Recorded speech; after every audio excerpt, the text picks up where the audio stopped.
Hello and welcome to One Light, Dialogues on Religion with Dr. Farhad Shafti and your host, Veronica Polo. In this series of talks, Farhad and I discuss the role of religion and spirituality using the Islamic tradition as our framework, while simultaneously searching for universal truths that go beyond religious affiliation. Join us on our journey to untangle common misconceptions and deepen our understanding of the monotheistic tradition and beyond. Hello, welcome everybody. Welcome to our 17th episode. Assalamu alaikum. And today's episode is about Riba, which for our listeners who might not know what that is, we will explain in a moment. And we have invited back Sitara Akram, who we had on our last episode about women. And we invited her back because this is her area of expertise. She's actually getting a PhD at the University of Leeds in this area on the prohibition of usury. Riba is usury or interest, which is going to be actually one of my first questions. Is usury or interest the same thing, which I actually don't know. I myself am coming from a place of ignorance on this topic, so I'm going to fumble my way through this episode. Just to fill in a little bit more about Sitara, she told us in the last episode that she lives in Leeds and has been living there for about 15 years since she came from Pakistan. She's a mom of 2 grown children, and she's just trying to complete her thesis. And I don't know if anything else you want to say, Sitara, before we start the episode. Yeah, thanks for that introduction, Veronica. Trying to complete my thesis whilst also working full time. So it's just been a long slog. But hopefully completed by the end of this year. That's the plan. And of course, Farhad is here, and he also is knowledgeable and has his own understanding of what Riba is. So I'll probably be starting with Sitara, since this is her area of expertise, but I'll also be curious to hear from Farhad. So is usury and interest the same thing? Is that an accurate translation of riba, the Arabic word riba? Not quite. I think before I launch into my understanding of usury and riba, I will say Assalamu alaikum to our audience, to our listeners. And I hope that this episode is of benefit to them. I will try not to be very technical when I explain, although sometimes I do slip into jargon simply because I come from a business and finance background in university. So inevitably that happens. If I do that, please prompt me to explain, Veronica. I'm very happy for you to do that. So your question around what is riba and whether that's the same as usury. If you look at English translations of the Qur'an, you'll find a lot of the translations will use the word usury. In our times, the word usury refers to exploitative or very high rates of interest on a loan. Okay. And this distinction actually comes from the Christian debate on usury, on riba. As you know, all monotheistic religions, Judaism, Christianity, Islam, forbid usury. And in the Christian tradition, especially around the Reformation in the 16th century, there was a very heated debate about what usury is. And the eventual settlement on the subject really was that moderate rates of interest are fine and higher rates of interest are the forbidden usury. And you will find that in a lot of countries, in America, in quite a few states, there are still usury statutes or usury laws which regulate the rates of interest. That's not the case here in Britain. You can still see payday lenders who will charge something like 1,500% interest on a loan. Clearly, those are usurious loans. But the word usury itself and how that's understood very much is a Christian understanding of the concept. Okay, I didn't know that. Now, the Qur'an doesn't differentiate, though. The Qur'an does not differentiate between low and high rates of interest. It just uses the term al-riba or the riba. And then it's a matter of finding out what that is. And that's a highly contested area in Islamic law. As I'm sure Farhad would agree with that as well. It's considered one of the very complex questions in Islamic law as to what al-riba actually is. Hence my quest in my thesis to try to understand that. Yeah, it's interesting because I was going to ask you about the context of the area of interest or usury in the Christian or Jewish tradition. And honestly, again, I'm coming from a place of ignorance, so this is not something that I've looked into at all. I didn't know it was something that was talked about in the Christian tradition very much. I know that Jesus overturned the tables of the moneylenders, so you would think that that would be important.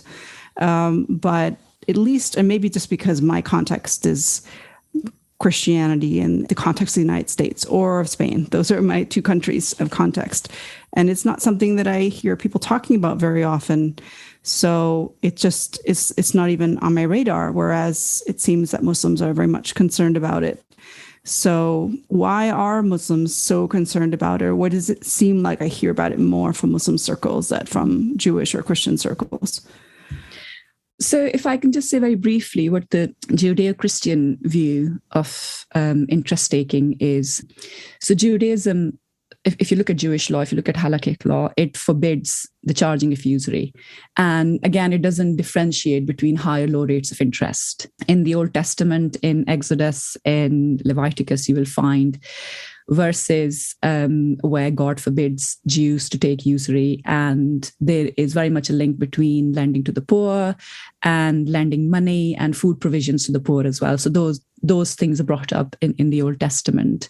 And it's in Deuteronomy that there is the very controversial verse that Jews can not charge usury from their brothers, which is then interpreted as, and we've seen that in history as well, that Jews can actually charge interest from people who are non-Jews. That's how, this issue was picked up by, especially during the Reformation. The discomfort that Christian scholars had was around the ethnocentric nature of it, that you won't charge interest from each other, but you would charge interest from people who are non-Jews.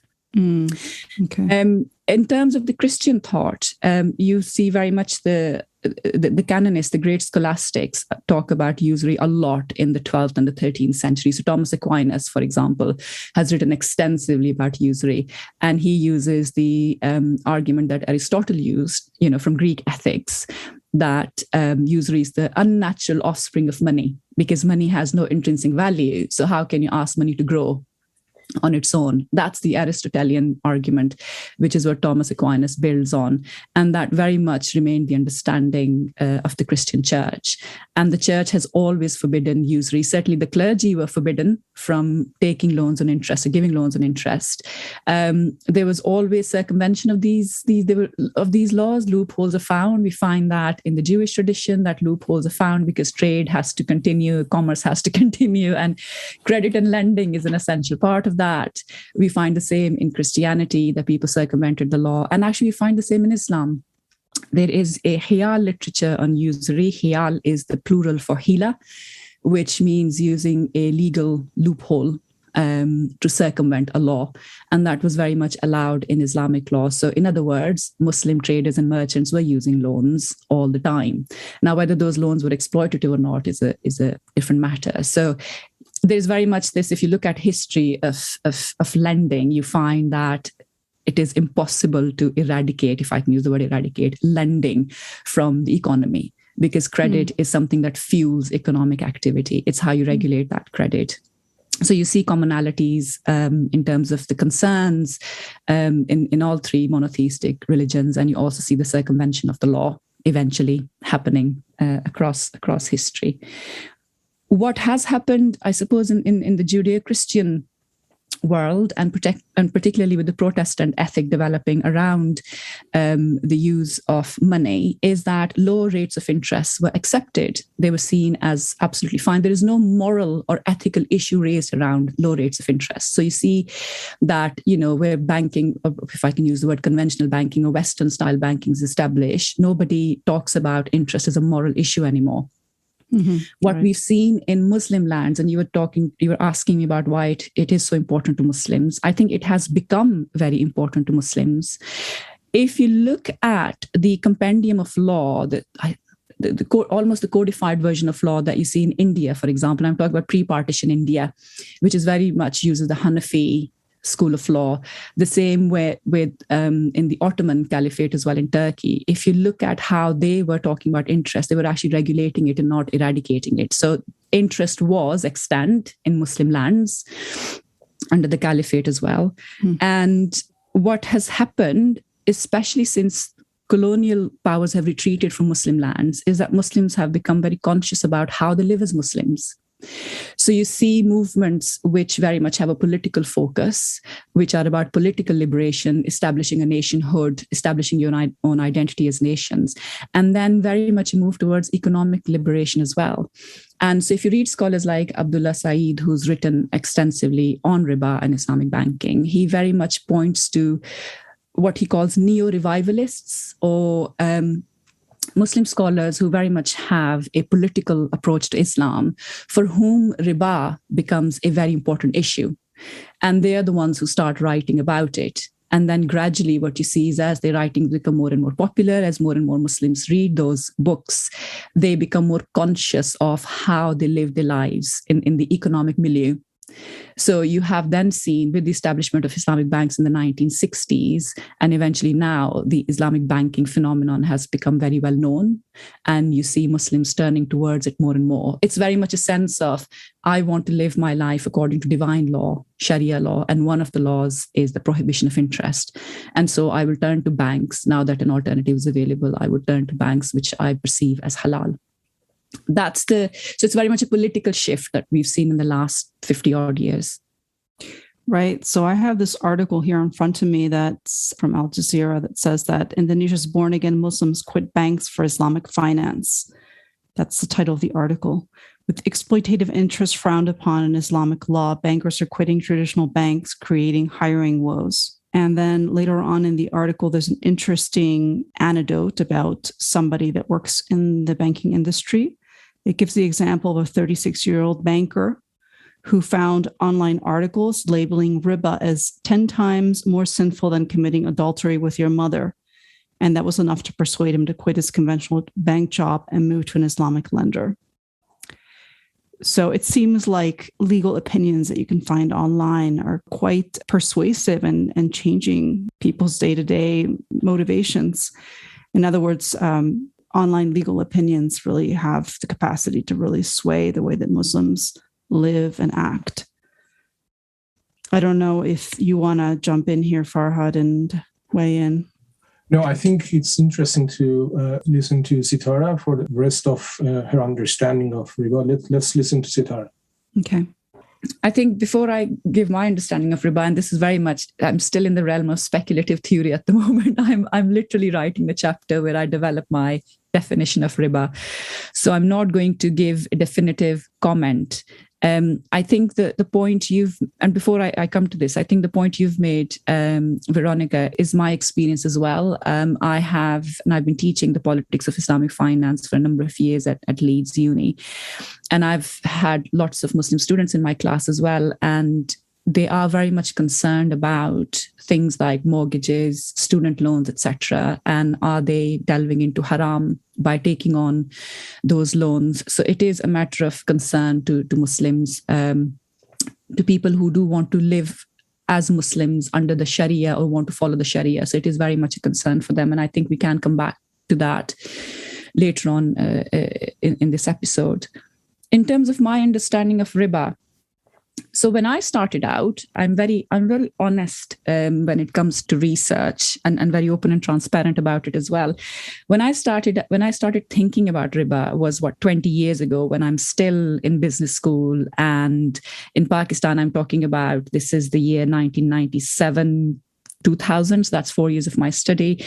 And I was in Karachi in the Institute of Business Administration, and people who are considered the founders of Islamic financial theory, like Mufti Taqi Usmani, are Deoband scholars based in Karachi. So there was very much a very conscious sense of this literature emerging. So you had scholars like Muhammad Ubaidullah, you had scholars like Mufti Taqi Usmani writing extensively on this. And the idea of riba stayed with me when I finished business school. And it was always, my dream to come back to it and do some research. So here I am, 20 years later. So it's something it's a long gestated piece of research is what I'm trying to say. And when I started 7 years ago, I actually wanted to prove the traditionalist argument correct. In other words, I wanted to say that here is the evidence I bring to say that the traditionalist view of riba, which is that riba is the same as bank interest, that they're equivalent terms, that this view is correct. Because Islamic banking is based on the idea that interest is the forbidden riba, and therefore Islamic banking should be interest-free. So I very much wanted to cement the traditionalist point of view. When I started delving into the traditionalist point of view, I started to see some major gaps. And so my research has completely changed now to, in the course of the research, what I'm doing is I'm actually critiquing the traditionalist point of view. This is what happens when you think about something for a long period of time. But I very much believe in following the evidence and following what's in front of me. And in the end, as a Muslim, as a very humble Muslim, all I can do is just make a humble effort. I could be wrong about it, but this is where I stand at the moment. Mm-hmm. So riba, the traditionalist definition of riba is that any increase on a loan or any interest charge on a loan is the forbidden riba. This is the traditionalist view. This is what you will find in Mufti Taqi Usmani's books. This is what you will find in Maulana Maududi's book, who's very, very influential in the subcontinent and amongst the Muslim diaspora in Britain and in other places. You will find the same view in other works, and there's a proliferation of literature on Islamic finance which upholds this view. You then have some critics of this view, like Mahmoud Al-Gamal, who is, again, a great scholar, Abdullah Saeed, you've got Muhammad Umar Farooq, and they have critiqued the traditionalist view and said that this doesn't really fit in with the Qur'an or what we know about the history of riba. And what I was interested in when I started out was the socio-historical. I wanted to find out what riba actually is. What is it that people were doing on the ground, so to speak, which made riba a moral concern for God to talk about it? Because when God talks about something in the Quran, it means that he is concerned about it. And then it becomes, by inclusion in the Quran, it becomes a moral concern because the Quran is a book of guidance. So there is something happening around riba which is morally wrong. And so I wanted to just delve into the actual history of it. What was riba as practice? And that's what my search is about. It's the socio-historical of riba, and then using the socio-historical information to understand what riba is and interpret the Quranic verses accordingly. That's kind of in a nutshell what I'm trying to do. I have found no historical evidence for the traditionalist viewpoint. The traditionalist viewpoint comes from a methodological preference. So the traditionalists say that riba is an ambiguous word in the Quran. The terminology used is mujmal. It's an ambiguous word. And if it's an ambiguous word, it needs specification. It needs more evidence before we can understand what riba is. And that evidence is found in hadith reports. And they use the hadith traditions to then explain Quranic riba. Now, the hadith traditions, if you look at them, and hadith is actually pretty silent on riba. It doesn't tell us much apart from a couple of very famous hadith reports, which a lot of people would come across if you run a search on riba, which is about, you may have heard of it as well, gold for gold, silver for silver, salt for salt, dates for dates, hand in hand, equal in amount. Anything over and above is riba. It's a sound hadith. And this hadith was very much the concern of our classical scholars. And I'm talking about the 3rd and the 4th and the 5th century of Islam, and Islamic law is becoming formalized, and this knowledge base, this tradition is developing. What modern scholars have done in our times is that they've just run with the classical understanding of it, right? So the riba that we know now through our traditionalist sources in Islamic finance, if you pick up a book on Islamic finance, effectively, it's a neoclassical view of riba. So you take the view of riba that was developed roughly 1,000 years ago, and you use more modern terminology, but the concept essentially is the same. And that concept, as it developed in classical law, developed because of how scholars approached this matter in the Quran by seeing riba as a mujmal word that is ambiguous and requires more detail. If you look at the Quranic discourse on riba, the Quran actually doesn't define riba at all. And in Surah Al-Baqarah, the Quran says to its addressees, you say that riba is the same as trade. And this argument is as if you have been touched by Satan, because this argument is irrational. Roughly, that's what the Quranic verse is saying. In other words, the Quran is saying, you know what riba is. God doesn't need to define it. And you know that morally it's exploitative. And yet you hold it equivalent to trade or commerce, legitimate trade or commerce, which are not exploitative. So the Qur'an is saying to the Quraysh that they're basically giving a false equivalence between riba and trade. And the Qur'an does not define it. So the point I'm trying to make here is that to the original audience, whatever riba was, it was manifestly clear to them. They knew what it was. So then we have to delve into history and find out what it is. And there are lots of Asbabul Nuzul type reports or occasions of revelation reports where the Sahaba are explaining, the companions of the Prophet are explaining what riba is. Riba can have various manifestations. So it could be a loan which has a very high rate of interest. It could be a loan like the Arabs practiced it in a way where they would give money to somebody, money, or they lend them dates or barley or wheat or whatever, some commodity. And then they would give that person time to pay back. And if they couldn't pay back because there was somebody in financial need, if they couldn't pay back, they would give them extra time, but they would double the amount of the loan to be paid back.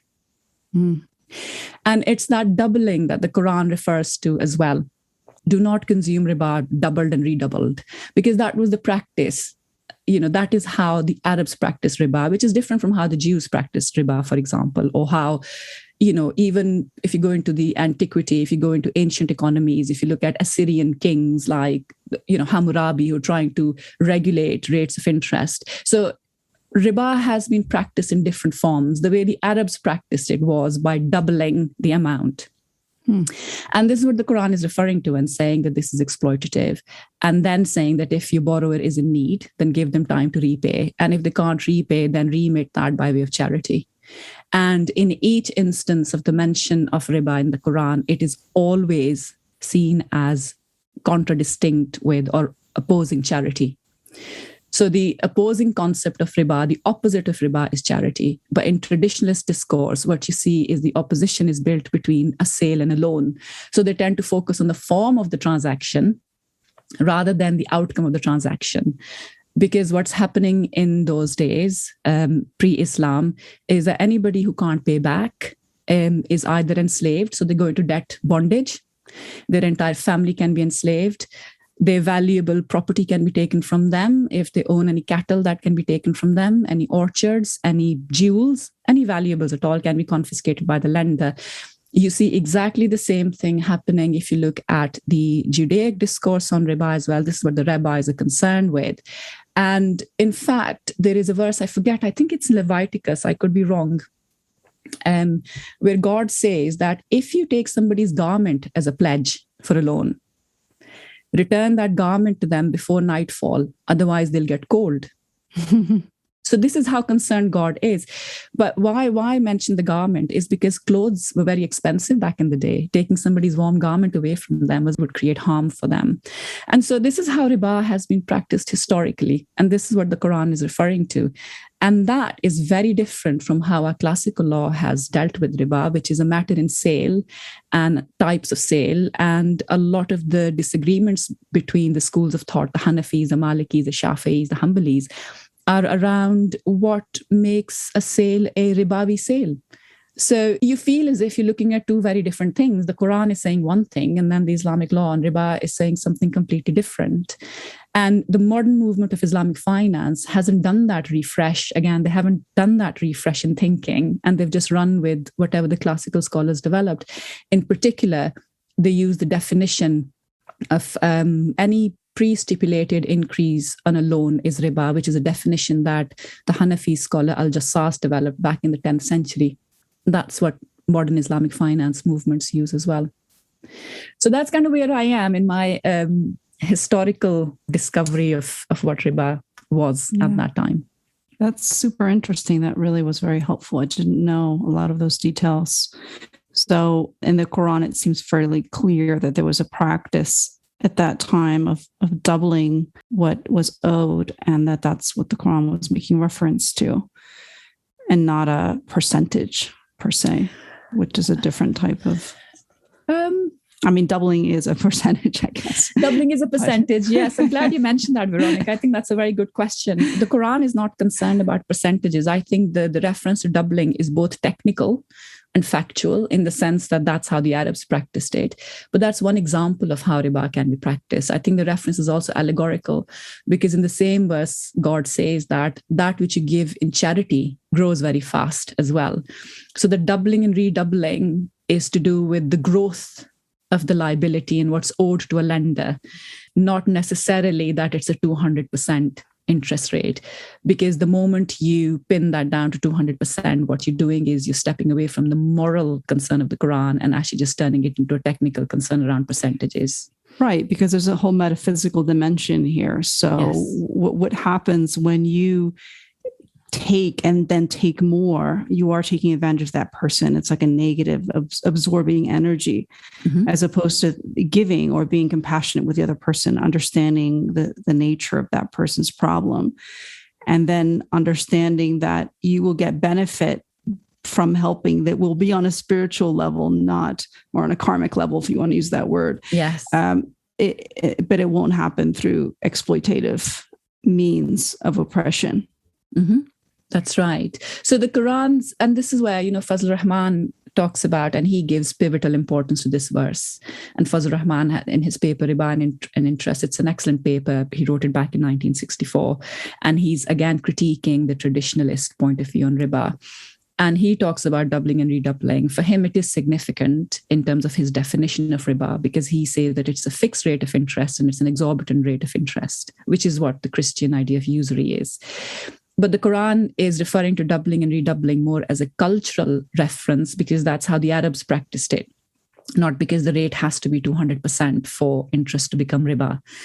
And this is where I think the complexity comes in when you talk about riba, is that whilst interest per se is not a problem, interest can become riba depending on the conditions of the loan, depending on where the borrower and the lender are, how much power the lender has over the borrower, and what consequences they can create for the borrower.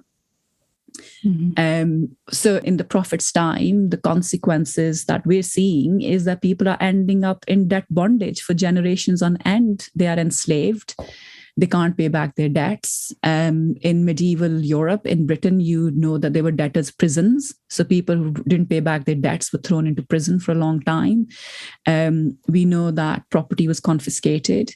There is a very moving verse in the book of Nehemiah in the Old Testament, where the people that Nehemiah is talking to, the Jews that he's talking to, and this is just after Jerusalem has been won by Jews again. And they say to him that our own brothers have put us under this burden of usury, and they've taken from us our lands and our women and our daughters. And that he must, as a prophet of God, he must address this imbalance. So you can see that the loans were hugely oppressive and exploitative. And that's the historical context in which the Quran is talking. And there's a long historical context here. I mean, if you read people like David Graeber, who've written about 5,000 years of debt, I mean, his book is very good. You may have read it. He talks about interest appearing on the horizon and usury, as in personal exploitative loans given to the poor. They were appearing on the horizon in 2700 BC. So it's not new. Riba is not new. It's something very well known by the Arabs. And even now in our times, the more shocking cases of riba are very well known, like payday lending, which is usually exploitative. Yeah. And my own personal story is that I have twice taken out major student loans. In the US, the universities are quite expensive.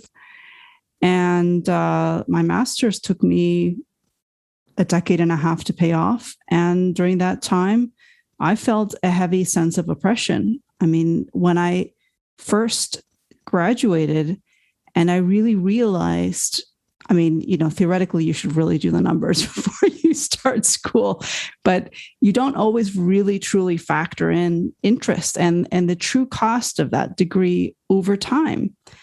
And when you really factor that in and you realize that actually it's going to cost you about twice what you borrowed, if you really look at how that interest accumulates.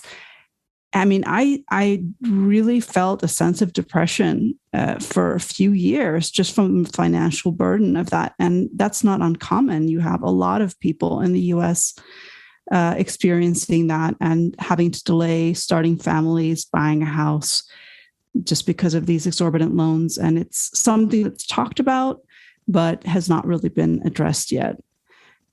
So we still are encountering that problem today.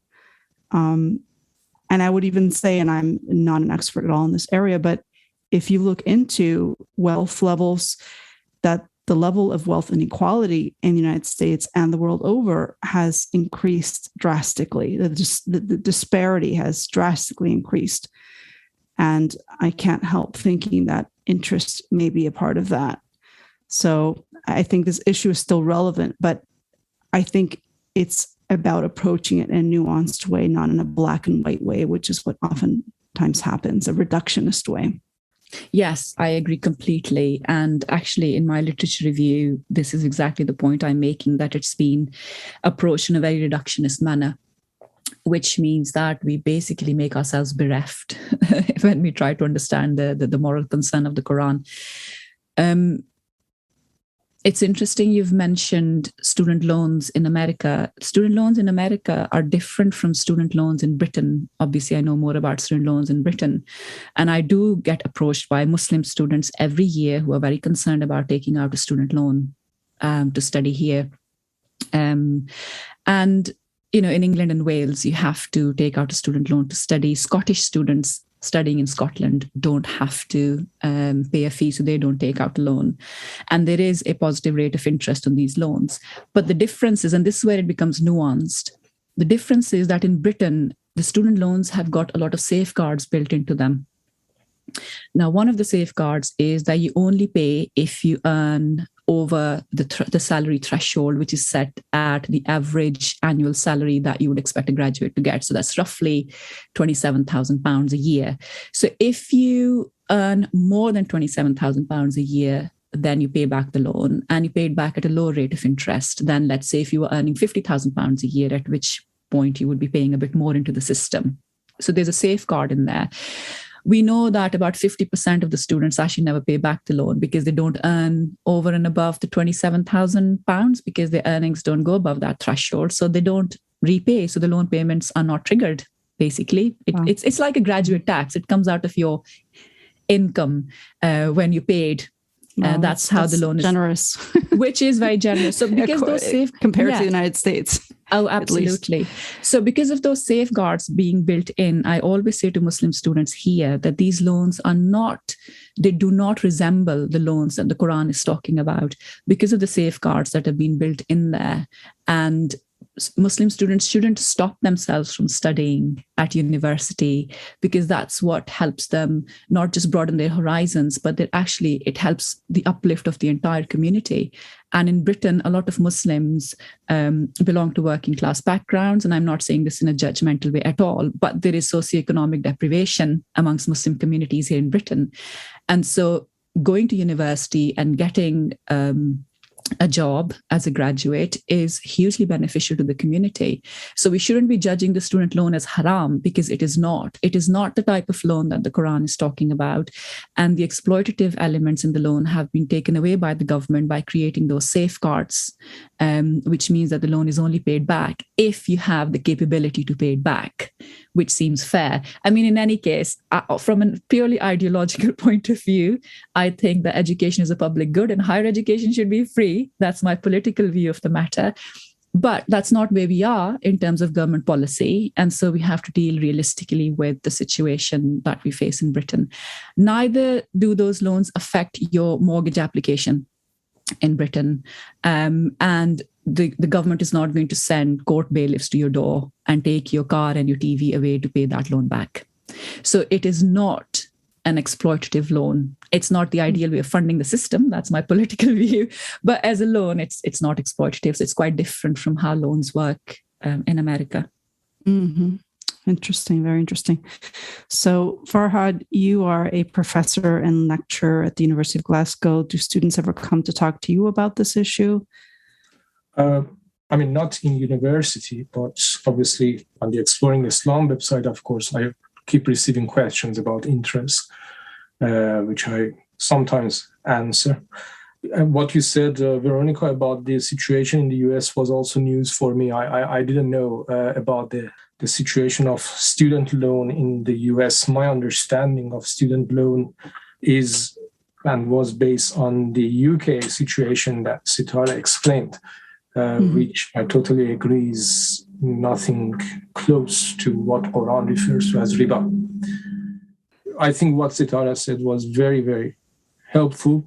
And I think I agree with everything she said. I was trying to find, I want to challenge her on something, but I think I agreed with everything that she said. And I know that before we started recording this, we were just chatting, and I referred to Fazlur Rahman. And I remember Sitara said that, yeah, he's good, but I'm not necessarily in agreement with his definition. So when she explained, I think, a little bit what she meant by that, well, I also do not agree with his definition. I also think his definition is taking that verse of the Quran too literal, as afa muzaifa. And I don't think that's what really that verse is referring to. So let me say a few things and then get back to Sitara again. But before that, Sitara, at the time of the Ottoman Empire, they had interest. And the interest rate was something around 14%. Is that correct? Am I right? If I remember correctly, I mean, I was looking at what the Ottoman Mujalla, which was their codified form of Hanafi law, what it said. I think it was 12%, but, it was roughly in that range. It was hefty. Yeah. Hefty is the word. Yeah. So it is interesting. It's interesting that people pick up something and without learning about it, they think that, this is bid'ah and this is haram and you're introducing this into society, not knowing that, hang on, at some point in the whole Muslim empire, this was totally fine and nobody, at least at that time, nobody challenged it that much. Anyway, I think Sitara very nicely directly talked about interest and riba and explained that very well.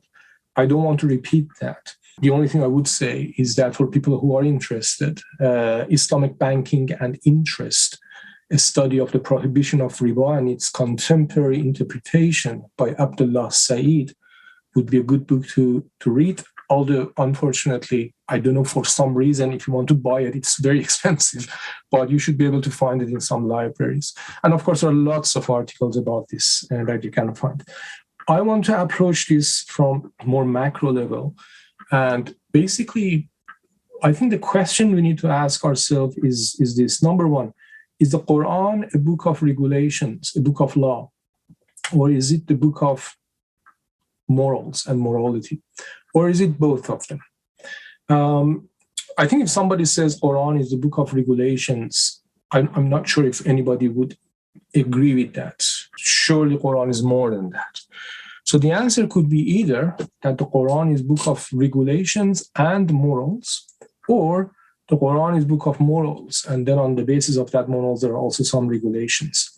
Either of these answers then comes back to this conclusion that even if we consider the Quran to be a book of regulations, those regulations has an objective, and the objective are moral objectives.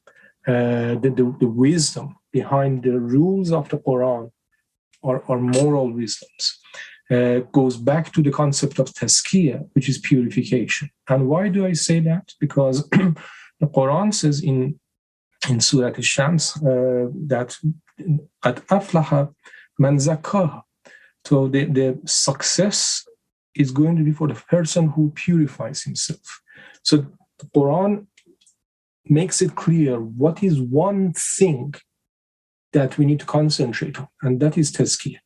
And then when the Quran says in 3 places, or 4 actually, why the Prophet was sent, it says لِيُزَكِّيهِمْ لِيُزَكِّيكُمْ, so that he would purify.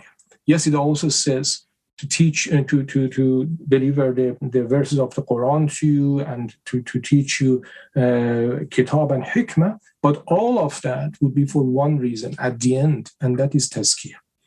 It is very important to understand this point, because if we don't understand this point, then we will come up with some terminologies that I'm not 100% comfortable with. Terminologies like Islamic management, Islamic psychology, Islamic finance, I do not consider that Islam has come to give us a school of thought for every discipline of our life. I don't see the Qur'an to be doing that. The Qur'an has come to help us with tazkiyah. Now, if any part of our daily life is being affected by something that is an obstacle to tazkiyah, then the Qur'an may have touched on that as well and say something about that as well. This is very important to understand, because if we don't understand this, then we will try to establish what is that economy that Qur'an wants us, what's that finance that Qur'an wants us, and then we will start over elaborating on these terminologies, and then happens what will happen. Like you have volumes of books explaining and defining riba and writings of Jahid and others, and it becomes more and more complicated. The tazkiyah that I talked about, we have said this before, has 3 dimensions. The whole tazkiyah is concentrating on akhlaq, on morals. And these morals are on 3 dimensions. These are 3 relationships that we have. Relationship with God, relationship with ourselves, and relationship with our surrounding, including people, animals, environment, everything. And the whole tazkiyah is about having good akhlaq, good morals in these 3 dimensions. So it is good akhlaq, good morals in your relationship with God that demands from you to pray.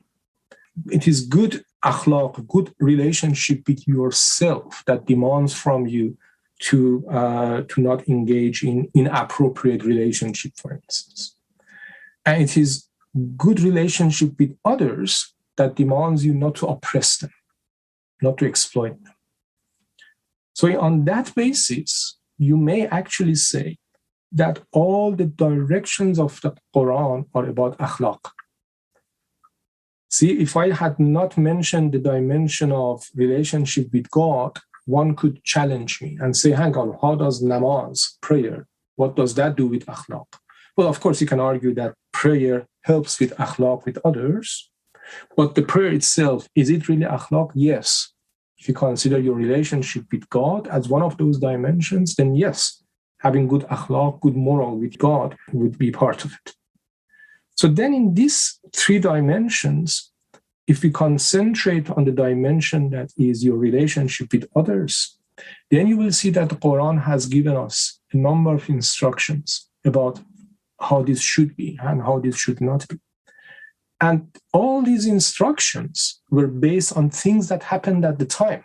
It's very important to understand. So the Quran did not give us a list of what to do and what not to do for the rest of the life of the human being. No. These were some of the issues that were happening at the time, and the Quran addressed it. One of those issues was oppressing others, exploiting others by the use of what we now know as riba. And this is what Sister Sitara very nicely explained, the situation and the background of this. So the whole thing was not to establish an economic formula. That wasn't the case. The whole thing was about akhlaq. So when I read the Quran, if I forget all the hadiths that we have about riba, if I even forget the PhD of Sister Sitara, if I forget anything that I have heard about riba and just sit down and read the verses of the Quran about riba. So the verse that says you are doing this and this is az'af and muza'afa, what is the best way of translating this Sitara, az'af and muza'afa in English? It's doubling and redoubling. Doubling and redoubling. Often translated, yeah. Yeah, doubling and redoubling. And I do agree that that does not necessarily mean mathematical way of doubling. It's referring to just extreme increase in interest.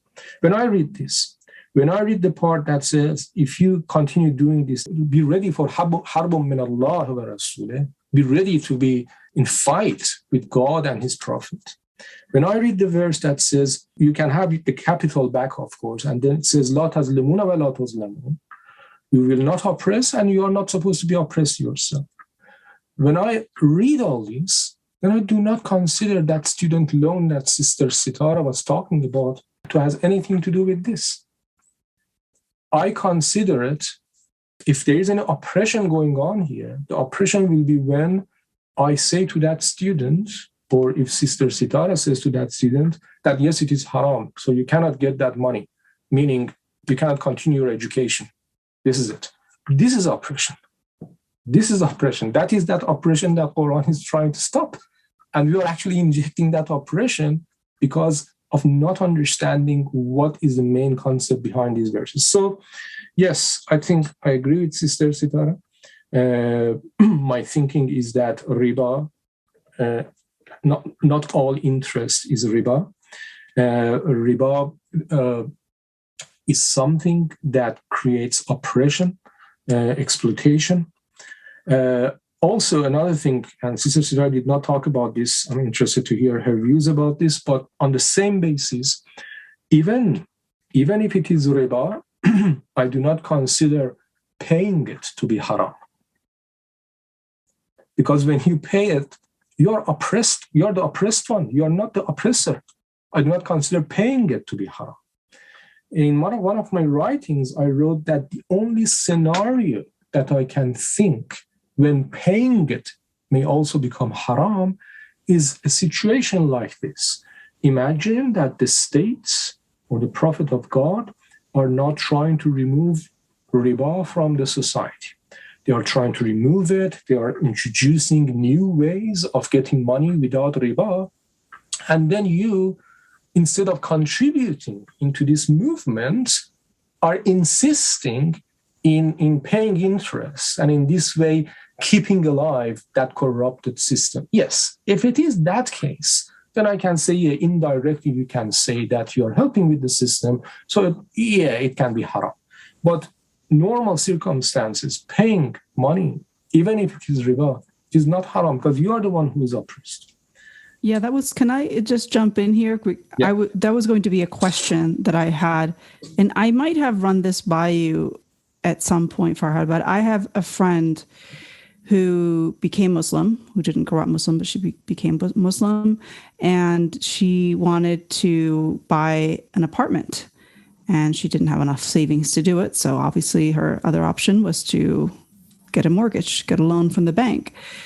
And she called me and asked me, and honestly, I don't remember if I talked to you about it or not, but my own opinion at that time, without having read much about it, but just using my own rationality, which I feel that I'm entitled to do within a reasonable level, my own rationality was, if she's taking out the mortgage and she's the one that's ultimately harmed by that interest, how would that be sinful behavior? It just doesn't make any logical sense. If there's any blame to fall on anybody, it would be the bank, if there were to be. But it just doesn't make sense that someone is culpable of paying extra interest because they're the ones that are actually suffering from that. Well, yeah, I mean, I can tell you, and I would like to hear from Sitara as well, but I can tell you that understanding comes from hadith. And that hadith itself has been interpreted in different ways. And again, the problem of approaching like this is that when we try to understand hadith, we do not base that hadith on the concept that Qur'an is presenting. If we do it that way, then it can help us to understand the hadith itself. One other thing to say, and then I want Sister Sitara to talk again. Whatever I said, this is about whether this interest that we have today is halal or haram. This is not about whether this interest is good or bad. These are two different things. Okay? Mm-hmm. I'm not an economist. Okay? There are some people who argue that, look, there's absolutely no way that we can live without interest. And then there are others who say, no, actually there are ways, and you capitalist people do not allow that. That is not my area of expertise. I don't know about that. I don't have any opinion about that, okay? If somebody tells me, don't you think it would have been better if there was no interest and people could just get these things somehow? I think I would have been crazy if I say, no, I don't think so. Of course, it would be better, right? But the question is, that riba that the Quran is talking about, is that riba equal to any kind of interest? That's the question. And I think the answer that we tried to say was no, not necessarily. So I stop here. What are your thoughts, Sitara? No, that was really useful, Farhad. And I think the clarity you've given, it is reductionist to say that bank interest is the same as riba or all interest is the same as riba. I think we've established that that's a very reductionist view of the matter. There's a lot more nuance to it. And one of the examples I would give you is from my own personal experience, where I can tell you that zero interest loans can also be exploitative. If we fixate ourselves with rate of interest, we do end up losing, again, that moral priority of the Qur'an. So when I was in Pakistan, and it's fairly normal in Pakistan for you to have servants in your house. And there was a maid in my house, lovely lady. She came from a very poor background. She, her sister, her brother, her brother's wife, and her elderly father, 5 adults who lived in that one household. And what they had in terms of a house is one room, which everybody shared, and one small courtyard. And they were so poor that they couldn't afford medicine if somebody became unwell. In Pakistan, healthcare is a problem. Access to healthcare is a serious problem.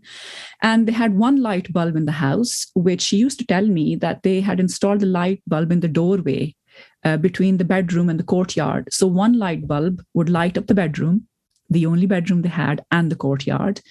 And the kitchen was literally just a small kerosene-fired stove. And they owned one valuable item, which was a pedestal fan. Pakistan is a very hot country. Not having a fan in the summer means that you can actually become dehydrated and become unwell very quickly. Now, her brother became unwell and they couldn't buy medicine for him. So they went to a local loan shark. Now, the reason why I'm mentioning this here is because I want to talk about financial exclusion as well, which is something that doesn't feature in the Islamic finance literature at all. So they went to a local village loan shark, and that lady gave them, imagine the fan is worth 1,500 rupees. I'm talking about nearly 15 years ago. And the lady gave them 1,000 rupees so they could go and buy medicine, but she took away their fan as collateral. Now, this is a zero interest loan, but it is a hugely oppressive loan because not only is it inflicting harm on a family, it is also depriving them of something valuable that is likely to be impossible for them to buy again.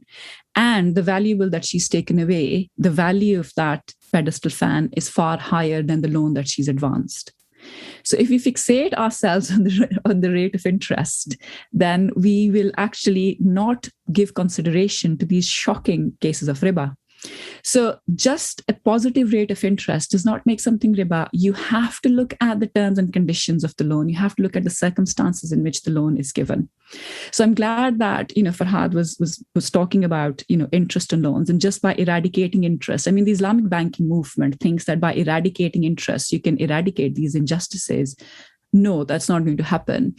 And the reason for that, we've already established that they're based on a theory which is reductionist, that they are, in all of the Islamic finance literature I have read, it is devoid of any discussion at all about the vulnerable in society. Now, if you look at the Qur'an and the Qur'an's moral concerns, who features in the Qur'an again and again? The orphan and the miskin, the poor, and the wayfarer, the travelers, and the widow. They are the people, and those who are in debt.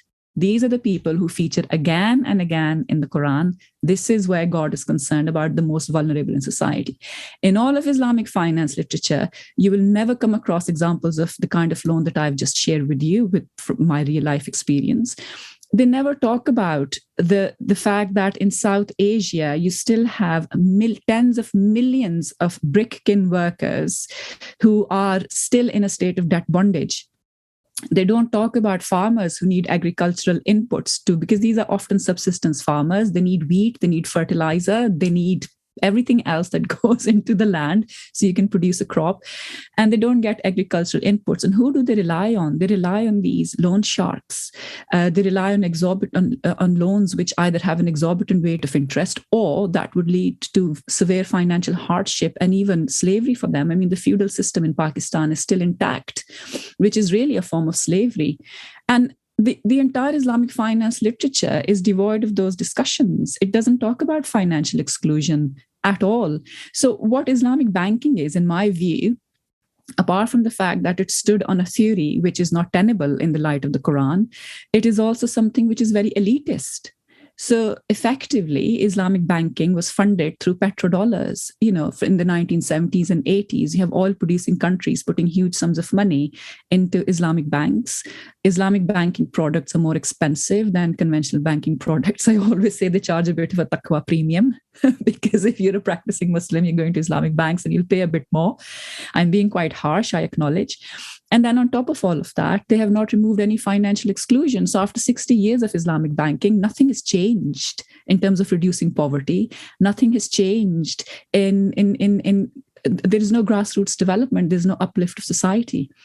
So the point I'm trying to make is that a fixation on interest and removal of interest does not achieve the purpose that the Quran has set out for Muslims, which is to create a system which is free of oppression. And it's fairer. So we have to make an effort to understand the Quranic concept of riba and then bring it forward to our times and think about how we implement it in our times. And creating an Islamic banking sector, which is, by any other name, smells just as sweet. Islamic banking is very much a roundabout way of charging interest because a lot of Islamic banking products do charge interest, whether they call it markup or whether they call it a margin or whatever, it is still interest. And the excuse they would give is, well, in the wider context, in the global context, we sat within an interest-based system, so we have no choice but to deal in that.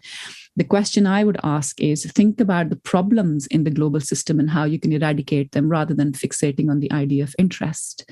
There are lots of issues. I mean, if you come back to mortgage, for example, mortgages are fine. You want to buy a house. You don't have the money to buy a house. Bank gives you money. You start living in that house. So you're benefiting from living in that house. And then you pay almost like a rental. The mortgage payment is like a rental that you pay back to the bank. And you also acquire a portion of equity, your ownership in the house. This is what a mortgage is. In of itself, it is not haram, but there are elements of it which can be improved. For example, in Britain at the moment, if you can't repay because, let's say, you've fallen ill or your income has dropped, they would give you 3 months in which they would not ask you for repayments. They give you almost like a 3-month holiday. But what they do is they keep charging interest in the background. I think that can be questioned. I think 3 months is not enough. If you have long-term illness, then banks should suspend interest and capital payments from you for 6 months at least to give you time to get back on your feet. I think when house prices drop, banks don't take share in any of the losses. And the borrower ends up in a situation of negative equity where they owe more money than what the house is worth. I think that is something for us to look at from a moral point of view. But these are improvements in the existing mortgage system rather than making the argument which traditionalists are making, which is, well, remove interest from mortgaging. Well, that hasn't happened. Islamic banks use what they call a diminishing musharaka, which I won't go into the detail of it, but in effect, they charge an interest rate on the loan that they advance. The legal structure of the transaction is different. The contractual structure is different, but the net effect is the same. You pay them an interest on the loan that they've advanced to you. So the point I'm trying to make is, rather than looking for these kind of strategies of circumventing interest and fixating on interest, we should think about the oppression that exists in the system and what the sources of that oppression is. I would rather that Pakistan developed a banking system that gave agricultural inputs to farmers on very fair terms and conditions. And also in those contracts, if they agreed that if due to, let's say, reduced rainfall in a year or flooding, if they lose their crop, then they will not pay back. That for me is fair. I don't see any oppression in that. Mm-hmm. And I think it also means that farmers then go and they will take loans from a regulated banking sector with all of the safeguards that regulation brings, rather than relying on village loan sharks. Yeah. If you ever wanted to think about becoming finance minister, you have my vote, sister. No, seriously. In other words, if there are Muslim scholars who want to contribute into this concept and try to come up with something that can help and can get us closer to the message of the Quran, instead of trying to find a figure on what interest rate needs to be, 1, 2, 3, 4. Instead of that, they need to come up with a set of indicators to understand what is the meaning of oppression, what can indicate an oppression situation, and define those things, and then try to apply those things to other things. Just to say that, these are two totally different subjects, but it is interesting that the approach, and in my understanding, and I think in Sister Sitara's understanding, the same wrong approach, you see that happens in all of these, just to show you that the problem is not just our approach to the concept of interest. The problem is our approach generally to these kind of instructions that come from Qur'an or Sunnah or Hadith. I would like to give this example that I think I've talked about before, but hey, I want to say it again. And that is, the hadith that for men, it says that if your dress covers your ankle, then that part of your dress will be in fire. And then what you see in some prayer rooms and mosques today is that some Muslim boys and men, they just fold up their trousers, like their jeans, and bring it above the ankle, and they stand and read their prayers. This to me is a very good example and case study, actually, to see how people forget what the real situation, the real story behind this was, and just take the appearance, the surface level of an instruction. So to start with, the hadith does not say during the prayers if your dress is on your ankle. It talks about it generally. So if you really think that you need to fold up your jeans, you need to then keep it folded up all the time, not just during the prayers. That to start with. However, if we look at the hadith, and if we look at the background of that hadith, and if we look at the other ahadiths that are parallels to that and explain that, what we understand from this was that at the time of the Prophet, and many people at that time did not have proper dress. Walking almost nude in the roads in the society was totally normal, not because of fashion, because people did not have a dress. And in that situation, having a very long dress was an indication of you being very wealthy. And there were people who would show off their long dresses to the others when they would walk. And that, of course, was very aggressive and selfish thing to do. So then comes what is narrated from the Prophet, that if it comes on your ankle or further than that, it will be in fire, meaning that you should not show off, That's the thing. So if you have wealth, you should not show it off in an aggressive way, in a way that make other people feel sad. You find that some same people who fold up their trouser, for instance, they're showing off their watch, they're showing off their sunglasses, they're showing off their cars, but they just fold up the trouser because of that hadith. Totally misunderstanding this. This is about dress, that was about finance. But can you see the common mistake here? The common mistake is to take an instruction on a very surface level and trying to deal with it technically and defining technically what that means, instead of trying to understand what was the story behind it. Right. Anything else to add, or should we wrap it up? I think just from my point of view, and I want to give absolute respect and credibility, and I give a lot of value to the concerns that Muslims have about riba. I think those concerns and the popularity of the prohibition of riba has done something amazing, which is that it has brought the issue of ethics and banking back to the fore. So I don't want, especially after listening to this podcast, for people to feel that their faith-based decisions are being questioned or critiqued or not respected. I think that we must recognize that if Muslims are concerned about this as a moral issue, then we must give it importance and respect. And it is the Islamic banking experiment itself. I never dismiss these things because these are part of our progress, of our civilizational progress. And I think you have to try something to then find out what works and what doesn't work and how it can be made better. So I think what I'm trying to say here is the fact that Muslims are concerned about halal banking or ethical forms of banking is fantastic. I think the Islamic finance literature has got even other secular scholars and non-Muslim scholars thinking about the ethics of money. And I think that's a huge contribution that we've made to the debate, because we know how strongly linked finance and movement of money is to how we consume, how we produce, how we consume. And that's linked to the crisis we're going through at the moment, which is the environmental crisis. Where do banks keep their money? Where do pension funds keep their money? These are all important questions. And I think the fact that the ethics of money and the ethics of finance are being questioned, I think that's brilliant. So the Islamic finance movement has definitely made that debate very dynamic and forced the world to sit up and think about money and how we use it and how detrimental it is for societies and for the planet and how we can make it better.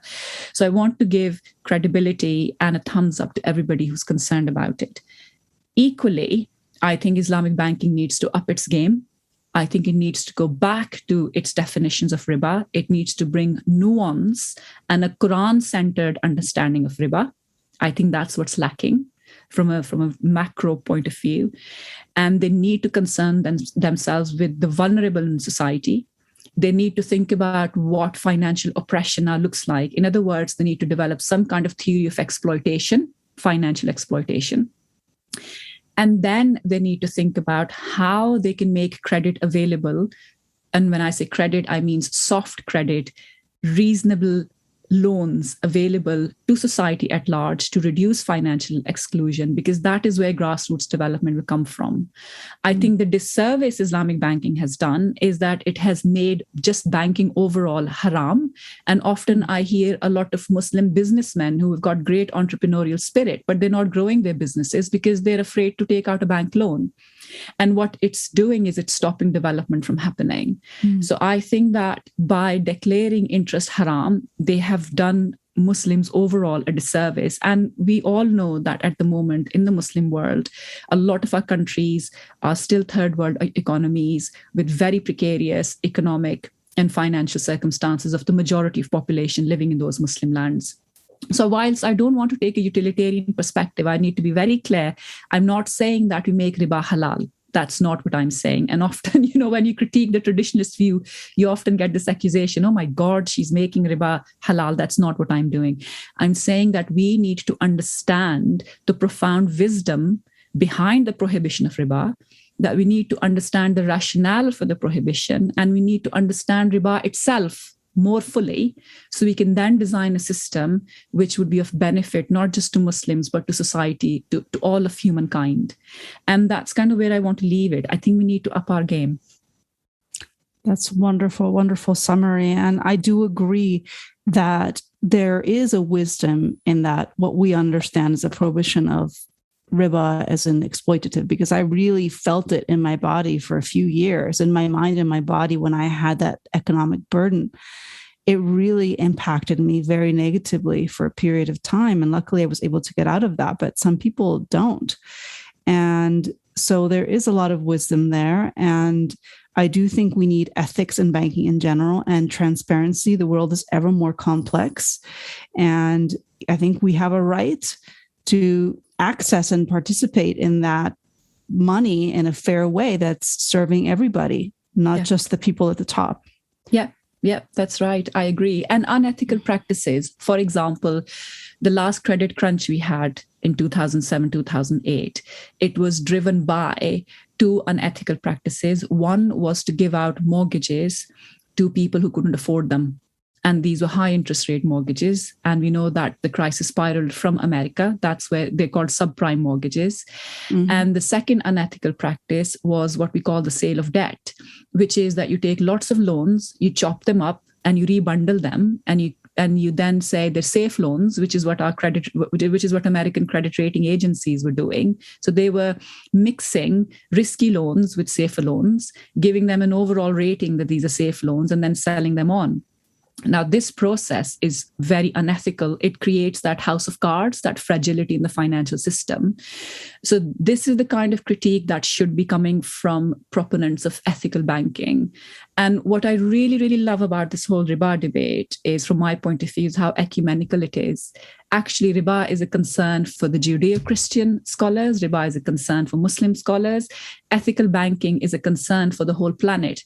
It is actually a space where both, religious and secular minds can come together and actually devise something. I see it as ecumenical. I see it as bringing people together for the greater good of humanity. So I think that that's how we should be approaching the profound wisdom in the Qur'an. We should be approaching it more as a kind of an ethical movement in banking to make things better, to stop the unethical practices in banking, and then think about how specifics like different types of loans work for different people. Yes, you can then talk about how interest rates are calculated and how exploitative it is, etc. But for me, this is about reducing exploitation. And we should open up that space to critique unethical practices of banks at a global level, which then create this financially fragile system, which, when you have a credit crunch, has such an impact on the global economy. So I'm not saying that the system overall is fair. I think the system is unfair. I think there are elements of the system which are hugely unethical, which is why it doesn't work for everybody. It works for those who already have wealth, who already have income-generating assets, who already own property, already own capital. But just loans or riba is one contribution to that. Certain types of loans are one contribution to that. What we're now seeing is that there are people who've amassed such a huge amount of wealth. For example, the chief executive of Amazon, who's got, billions, hundreds of billions of dollars in wealth. They have accumulated that not through loans, but through what our scholars would say equity, which they consider halal. Ownership in a business. Whereas at the moment, private equity or big investors coming together to strip companies of their assets, to make really, I would say, exploitative deals with businesses or with countries. In Africa, you have this issue of vulture capital, which is all funded by big private investors who are investing in it, not in a form of loan, but as equity. And so equity has also become of a predatory nature. And if we fixate ourselves with interest rates, if we fixate ourselves with loans, then we deprive ourselves of having these bigger conversations about how money is working for people. And I think that's where the conversation should be, if we take the more nuanced view of riba. Right, because exploitation can happen in many ways. Absolutely, not just through loans. Yeah.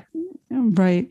And you were inspiring me as you were talking, Sitara, to envision an ethical banking system, which I know in theory exists, truly another system that could be pioneered, that Muslims could really take on, but from a larger umbrella that is ethical banking in general, not the smaller label of Islamic banking, but something much more generous and open. Yes. And working from, as Farhad was saying, think about what oppression looks like, come up with the categories of oppression, see what financial exploitation looks like, and then work backward from that. So I would say, if we want to have a non-ribawi or a halal system, if I can use the term halal, banking system in Pakistan, then it must address the needs of those who are in debt bondage. It must address the needs of those who are under the burdens of feudalism. It must address the needs of people like the maid in my house who had to give up the only fan in her house and kind of experience the heat of summer because she couldn't afford medicine for her brother.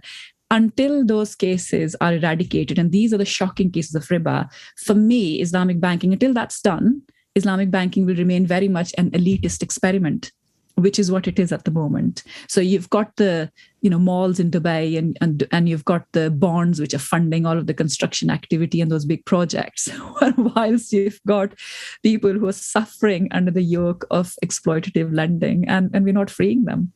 Okay, so I think you need to hurry up and finish your PhD once and for all.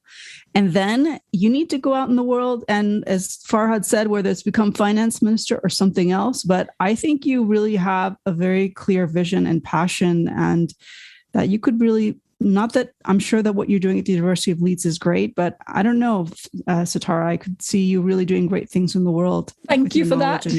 I think you have more belief in me than I do. I think all we can do, and Farhad would also agree with that, Veronica, is as Muslims and as researchers, all we can do is make a very humble contribution to a vast body of knowledge.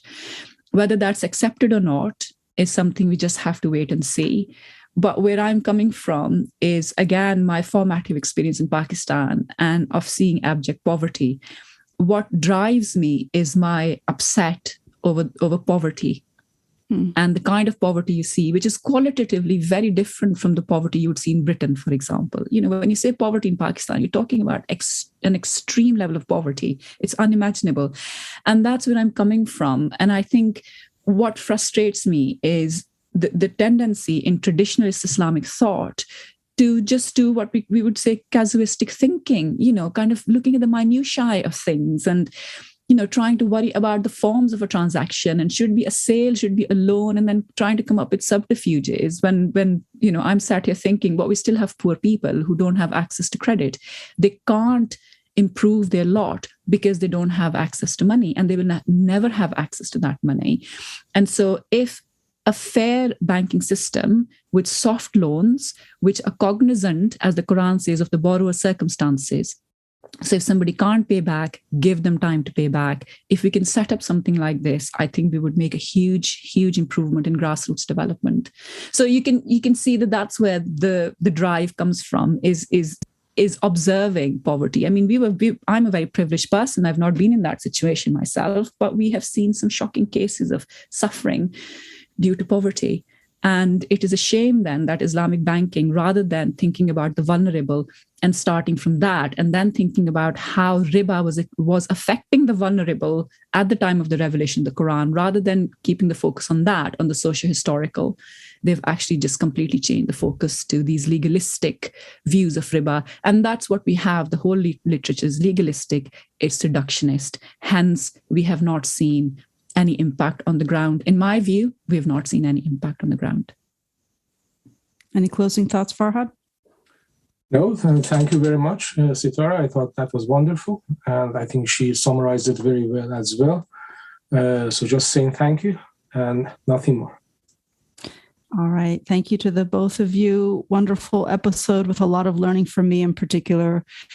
So, Assalamu alaikum to both of you, to our listeners. Everybody take care. Thank you. Assalamu alaikum. Thank you. Assalamu alaikum, Veronica, and thank you very much. Thank you for joining us for today's episode. We welcome feedback at onelightchat@gmail.com. That's onelightchat, ONELIGHTCHAT @gmail.com. Or leave us a voice message at anchor.fm/Veronica Polo. Peace and blessings.